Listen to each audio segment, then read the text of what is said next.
ఇప్పుడు సార్ ఈ రెండు మెథడ్స్లో నేను ఏది తీసుకోవాలి సార్? అది క్వశ్చన్ని బట్టి. సపోజ్గా ఫర్ ఎగ్జాంపుల్ 317 హోల్ స్క్వేర్ ఉంది. నేను ఒక ప్రాబ్లం సాల్వ్ చేస్తాను, ఇంకోటి ఎగ్జాంపుల్ మీరు సాల్వ్ చేయండి. 317 హోల్ స్క్వేర్ ఉంది. ఈ 317 హోల్ స్క్వేర్ని మనము ఎలా చేయొచ్చు? ఒకటేమో 31 విత్ 7 చేయొచ్చు, ఇంకోటి 3 విత్ 17 చేయొచ్చు. 17 స్క్వేర్ అనేది 31 స్క్వేర్ కంటే కొంచెము ఈజీ కదా, కాబట్టి నేను దీన్ని ఇలా డివైడ్ చేసుకుంటున్నాను. A3 B17. సో ఇది ఏ స్క్వేర్, నెక్స్ట్ వచ్చేసరికి 2AB, నెక్స్ట్ వచ్చేసరికి బి స్క్వేర్, నెక్స్ట్ వచ్చేసరికి బి స్క్వేర్. 3 స్క్వేర్ అంటే 9, 2 3s are 6, 6 17 102.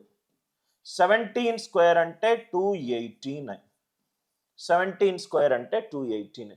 ఇక్కడ మీరు తొందరపడి తప్పు చెయ్యకండి. ఇక్కడ చూడండి సార్, బి అనేది 2 డిజిట్స్ కదా సార్, బి అనేది 2 డిజిట్స్ కదా, కాబట్టి 289లో లాస్ట్ 2 డిజిట్స్ ఎంత? 89. 2 క్యారీడ్. 102 ప్లస్ 2 ఎంత? 104.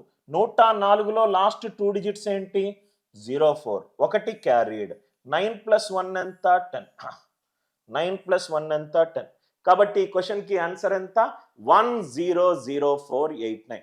బి గనక కే డిజిట్స్ తీసుకుంటే ఇక్కడ బి 2 డిజిట్స్ తీసుకుంటుంది, కాబట్టి లెఫ్ట్ మోస్ట్ కంటే ప్రతి ఒక్క ప్లేస్లో 2 డిజిట్స్ ఉండాలి.